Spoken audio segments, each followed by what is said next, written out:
What's up, guys? It's Sam here, post recording. I just want to give a quick apology for this episode. We were both very overtired. While recording this, it took 11 tries to even get something that we could put out. So I do apologize for the quality of the content being kind of scuffed. Um, it's definitely not going to be like that um, in episodes in the future. But we needed to get something out, and this was our solution. So hopefully you can understand. Also, we've mentioned this in the episode as well, but we are going to be creating a TikTok, so make sure you go follow us on that, and then of course listen wherever you can, Spotify, um, and then Apple Podcasts. Make sure to go follow us on Instagram, and then listen to our stuff on YouTube as well, where you can watch the full thing. So that's it, and enjoy the episode. Welcome back to the Spot Sports Podcast with Sam and Quinn. Today we are breaking down some of the hottest things in sports. We are going to be talking about groundbreaking linemen, impressive golfers, and impressive tennis players. So let's get right into it. What? We're not talking about tennis players. Oh, WNBA players. Yeah, that's more like it. Let's go. If you wonder why we're whispering, it's because we're in purgatory, and we can't shout too loud, or else we're gonna get shamed. The devil Okay. will hear us. The devil will hear us. The devil will hear us. Yes, he will. But anyway, we're gonna keep it quiet, but we're gonna be very entertaining when we talk about our sports information. Anyway, you said you wanted to start with your topic first, so go right ahead. So here is, there's a guy named Desmond Watson that I just found out about. He is from Florida, and he now plays in Florida, and he is 460 pounds and stands at 6'6". This is absolutely game-changing. Like, nobody is ever this big. He is 20% heavier than the heaviest player last year, who was 380. That's just utterly preposterous. I mean, even Vince Wilfork never got up to those numbers, and he was a big boy in his prime. So it's just crazy the new heights and the new weights, I guess, that linemen are getting to in the NFL. Yeah, and here's the thing, like, it's not like he's just big and that's all he's good for. He's got hops. He has a 25-inch vert, which is better than most of his class, who are 180 pounds less than him. I don't even think I have a 28-inch vert or a 25-inch vert. Yeah, and he's jumping higher than people that are 180 pounds less than him, which is just Exactly. It's just remarkable. Exactly. And I mean, he's as fast as he can. He runs a 5'8". 5'8" 40 is, you know, is it respectable for his class? Kind of, but like he's 460. Like it's just for the weight size, it's ridiculous how fast that man can move, and it's going to be interesting to see is he in the draft this year, or is he playing at Florida? He's a sophomore. He's a sophomore, so he still has time to grow, which is I think he is. preposterous. Quick fact check here. Yeah. He is 22. Okay. Sam, they don't know when he was born. It says 2002 or 2003. That's hilarious. Okay, so they don't know what year he was born in. I think this man may have been made in a lab. Yeah. An interesting lab, kind of an like a opposite of Captain America. Yeah, but just one that accentuated belly rolls. Okay, also, here's a fact. He benched 226 for 36 reps, which is 3 more than the most done at the combine this year. Yeah, that's not fair. That's not fair. I don't know what people are going to do to defend against him, because what do you do when you have a man that's that big and that strong moving I don't know. fast? that's more than a double cover. Yeah, you I you think have to. This is the first time where you have to double team an offensive lineman yeah. just to because he'll just bowl over your other guys when he gets done Yeah. with you.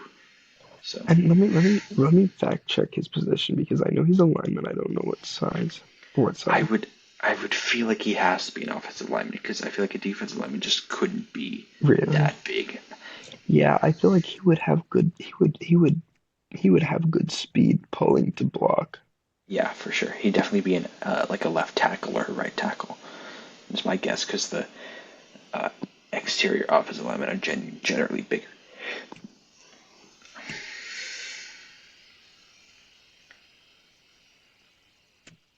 Oh my God! Wait, he's a defensive lineman. Oh my See, goodness, actually, what he's are a they going to do? defensive lineman. What are they going to do? How do they stop I that? don't know. I He's mean, just going to I mean, push double the covered entire offensive line before. double They're going to have covered to triple defensive team. lineman They're going to have to isn't triple unheard team. of. They're going to give him the Aaron Donald treatment. They have to give him the Aaron Donald treatment or else they're They're done. gonna give him the treatment of a lifetime. Okay, well, it depends on how you look at that. But generally speaking, they're going to have to put at least 3 men on him to He is. get out of He that. is. They are trying to block someone who could bench all of the linemen on that team, probably for 10 reps each. Yeah, that's just I don't know what the CFB is going to do. Can you imagine someone from Vanderbilt, like the Vanderbilt center, going up and trying to defend against that? What do you do? This Yeah. guy's really 295, 300 pounds, and then Here's the you've thing. got a guy who's Here's the thing, 160 Jose. pounds ahead of you. We gotta see his stats. We gotta see, like, was he big and good? He's just Okay, big. so he has been in the league for 4 years. Or he's been in college for 4 years. College football. So he's a senior. Yeah. So he did probably declare. So I don't know where he'll go in the draft. Let's see. Disney. Bro, low key,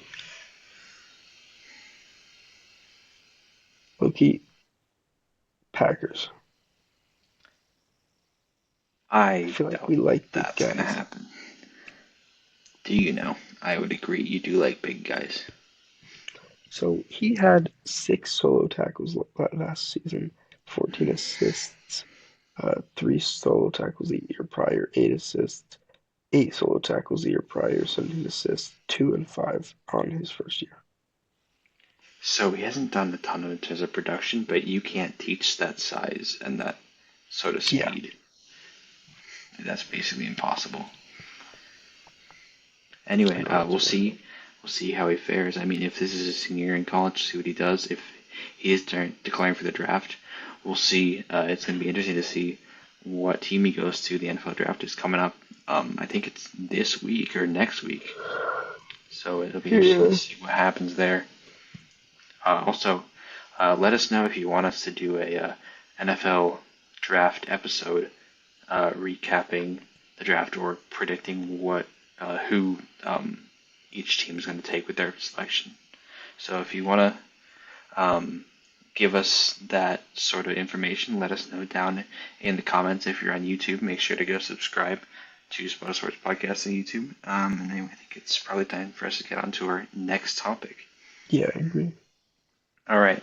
So next, I think it's good time to talk about Rory McIlroy. Sort of heading over into a bit of the golf specter. The Masters happened this past weekend at Augusta National, and it was almost heartbreak, and Yeah. then finally redemption for Rory, who finally got his hands on his first green jacket after so long. McIlroy up, I think, 4 strokes in the back nine on the last day. But that was almost all not to be, as Justin Rose would make a miraculous comeback, sinking I think like a 30-foot putt for birdie on 18, putting the pressure on Rory McIlroy to step up and who had a putt on 18 to win it could not sink it. So they would go to a playoff hole. And both hit very good drives in the playoff.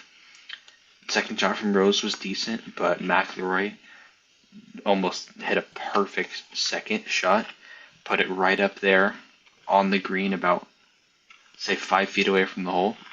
Rose could not sink his putt, and finally, after 11 years of having 3 of the 4 majors, Rory finally got his green jacket at Augusta, and it's just a feel-good story. I mean, you see him after his victory, all the emotions, sort of the raw side of him came out, because he's been like hyped up for so long, but he can never get his hands on the green jacket. He goes over and gave a hug to his daughter, his partner as well. It was just a very, very nice moment to see someone finally getting their hands on that for the first time. Bro, you should be a sports writer. That was fire. We're still recording, by the way. Okay, yeah, but I'm just making an impulse cast.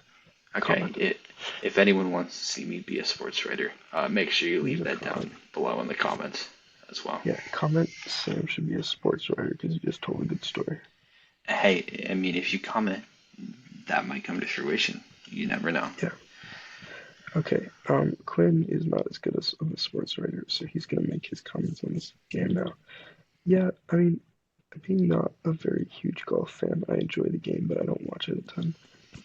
I watched 0.0% of the Masters, but that's not to say I didn't enjoy it. I love the fact that Rory got his Grand Slam, and it was just kind of a blast to see. Georgia's such a pretty course, or Augusta's such a pretty course. Georgia's such a pretty state. I just kind of feel like I am glad that I got to be alive when what happened. Yeah, for sure. Honestly, it's just a very cool moment to see someone work so long, wait 11 years, and then finally get their chance to get their hands on the Masters and then take it after the heartbreak he's had for the previous years. So that was a very cool moment to see. How did Tiger Woods do in this one? Tiger Woods did not participate, unfortunately. I think that probably shows the viewers how much you watch golf. I mean, not like I watch an insane amount of golf either, but yeah, unfortunately, Tiger did not participate this year. Let's see. Yeah. Boo. It's unfortunate. Speaking of unfortunate, let's move on to an unfortunate situation that occurred in the WNBA draft just this last week. TCU forward, former Oregon forward, and I think Texas forward Sedona Prince was not drafted by a WNBA team despite averaging 19-9 her senior season. And this was mainly due to the 4 sexual assault charges against her by her former girlfriends. But she's gay. He couldn't figure that one out based on what I was saying. Just realized. Yes. Anyway, Sedona Prince, obviously, for a woman being a very strong and overbearing human being, I think that probably had something to do with the allegation charges. One of her girlfriends, I'm pretty sure there's an allegation they were in Mexico or something, and she pushed her off a ATV for no reason, and then just left her in the middle of the forest. That's not sexual assault. No, I understand that, but that was one of the things that she charged her with. Oh. But also, there was more cases of sexual assault that were had in that relationship and in her previous relationships as well. And I honestly, in my opinion, I'd say good on the WNBA and good on the teams for not allowing someone with that sort of track record to be drafted into the league. That's just my personal opinion. How do you feel about it? I think that's fair. Now listen here. I think that legitimacy is very important. It's not that I'm saying, oh, she's lying. It's the fact that I'm saying it's happened in the past and it's detrimental. So I'm saying let's move forward with our actions if we know for certain that the person that we're not letting play in our league is really honestly doing these things. Yeah. Now, the fact that it's 4 charges, I do feel okay with not letting her go to the league. Or, you know what? How about this? I'll let you go to the league and I'll let you go to the league if those charges are false. Yeah, Like, fair. But let her go to the league. you have to let the courts sort of decide and make their claim Yeah, before I don't she know. can go on the court. Yeah, it's a shame. But I It's think just it's an the right move. unfortunate situation. I do think it's the right move because she is a very talented basketball player from what I've Yeah. seen of her time at Oregon and indeed at TCU as well. And that's the thing is that you know, are, you know, yeah, I don't know. I think this is also a very good point for other leagues to learn from, especially like if a player does commit some sort of crime or something, not Hmm. giving them the satisfaction or like the sort of the glory of still being drafted. I feel like they do deserve some sort of punishment for their actions, Yeah. and to know that they're not invincible. And I think that's something that needs to be recognized more in sports. I think they either need suspensions where it's like 5 years, or you can't play, you just lost some of your prime years maybe because of this choice. I think that's fair. They want to be great, but I don't know if you can be great while you have that holding you back. So after Exactly. 2 years, if you've shown you've changed, I think fine, let them into the league. That's I don't know, but you need to show that I don't know. To add on that, I also say that if you do that and you show you've changed and they let you back in, if you commit one more offense, you're gone forever. Like Yeah, you I can't think come back yeah. because If you can't come back and be changed, I say when I say players can come back and their eyes can be changed, say take that with a grain of salt because I'm not obviously using this as a broad term to talk about all offenses that somebody could commit. You know, I think like misdemeanors and like actual like levels of things that people do. yeah, for sure. And it definitely just depends on what sort of uh, crime you commit. The severity And of I think, the crime they committed. yes, I think different things should be weighted differently than others, for sure. All right, well, I think those are the three topics that we presented to you. If Yeah. you didn't know about this stuff, hopefully we've given you a bit of an overview and a bit more knowledge, just broadly And on these three things. now you can talk about a week's worth of sports. Now you can't talk about week's worth of sports if you're only talking about these three things, and maybe just get a little bit more of that sports knowledge that we're providing. So, anyway, I hope you've enjoyed watching this. I hope you've enjoyed this episode. Make sure to go follow us on, subscribe to us on YouTube. Give us a follow down on Instagram. Obviously, listen to us on Spotify and Apple Podcasts. And this new breaking news, we're actually making a TikTok account where we're going to be posting just like clips from podcasts, behind the scenes stuff. So if you want to see that, make sure to go give us a follow. The handle will also be Spotter Sports Podcast. And yeah, that's us signing off. Sam and Quinn saying Thank you, man. good night. Bye. Good night.